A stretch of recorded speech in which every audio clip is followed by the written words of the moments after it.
It's good. Whether it becomes a slam dunk or not, I can't guarantee it.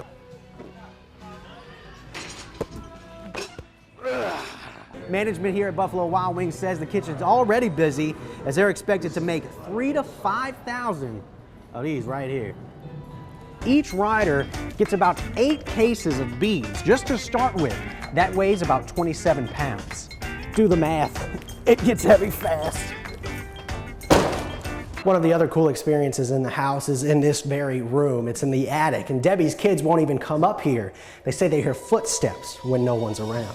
And if his coffee is any indication on how well the business can be,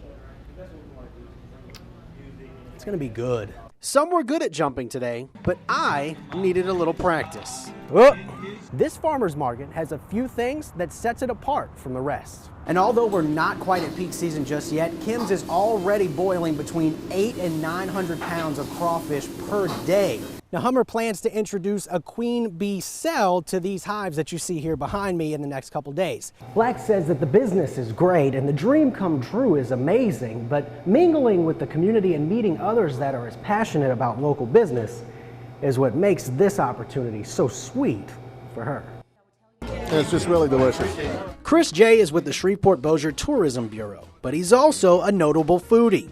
Today, 2 local restaurants, Zocalo and Wine Country, teamed up to announce they want to help bring tourists into the area for a unique Shreveport dining experience. And according to Jay, that starts with what's on your plate. People don't want to just know what's the special. They want to know what farm did these vegetables come from.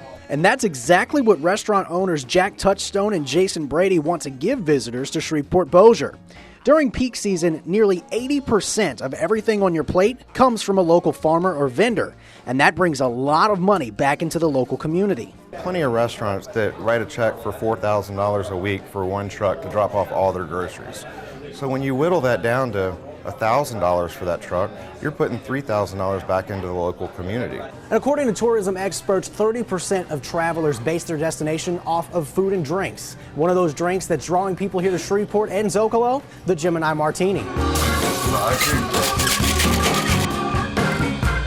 You want great food, you've got to go to New Orleans. They're not saying that anymore. And the reason they're not saying it is because of people like Jason Brady at Wine Country Bistro and places like Zocalo that are elevating the bar a great deal and making our community easier to market. Brady says his goal is to encourage local restaurants to buy local and keep those local dollars flowing into the economy. In Shreveport, Clay Ostarly, KSLA News 12. This is what 25,000 square feet of trampolines look like, and it all started on a long, boring day for the owner's kids. They found that there was really not a whole lot for their children to do, so they wanted to provide a safe, fun environment. So they did, and they brought altitude to Bossier City. But they found its open jump area, foam pit, and dodgeball courts aren't only fun for the kids. It's fun for the parents as well. I've seen a lot of them get out here on the trampolines too.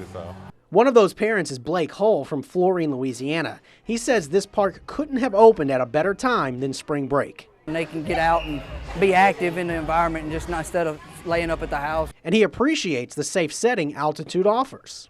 You don't really have to watch them that close. It's an enclosed environment and you don't have to worry about them too much. And if all of that wasn't fun enough, Altitude has the area's only Ninja Warrior obstacle course. You have to go 1,000 miles to find another one like this one if you want to give it a try. But instead, you can stay right here in the hometown. Let's give it a shot.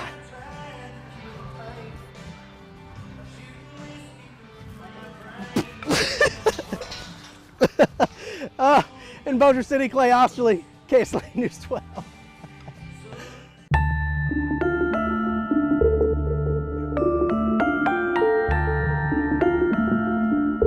Fouke, Arkansas, a quiet town nestled between Shreveport and Texarkana, home to just over 800 people, and some say a monster. The elusive creature goes by many names: Bigfoot, Sasquatch, Yeti, but in Fouke, it's the Boggy Creek Monster, or simply the Fouke Monster. The earliest known sighting of the creature is said to be in 1908, but encounters are reported on nearly a weekly basis, according to locals. Tom Zorn says his first run-in with the monster was back in the 50s.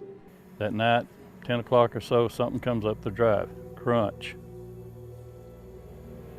Crunch.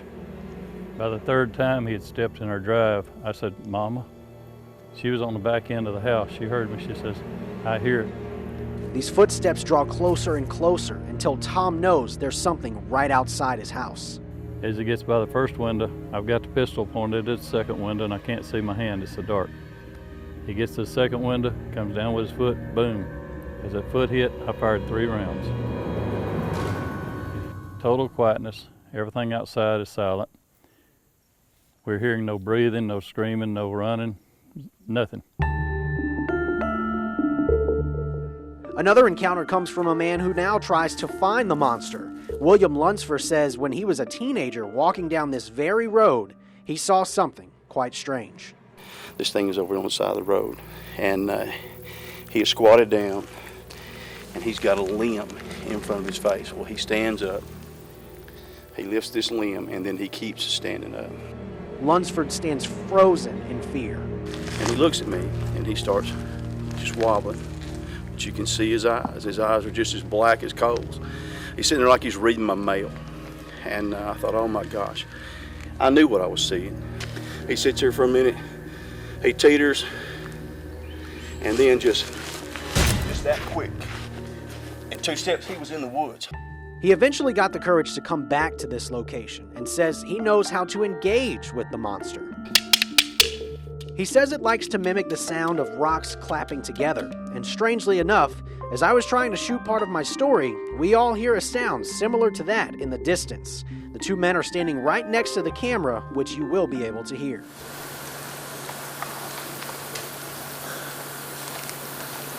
I think there's rocks clacking, dude. I know. I mean, I'm just letting you do your thing, eh? So the next time you happen to be in Fouke, or maybe even enjoying a nice stroll by Boggy Creek, keep your eyes peeled, and you may just spot that monster that lurks just beyond the tree line. In Fouke, Clay Ostarly, KSLA News 12.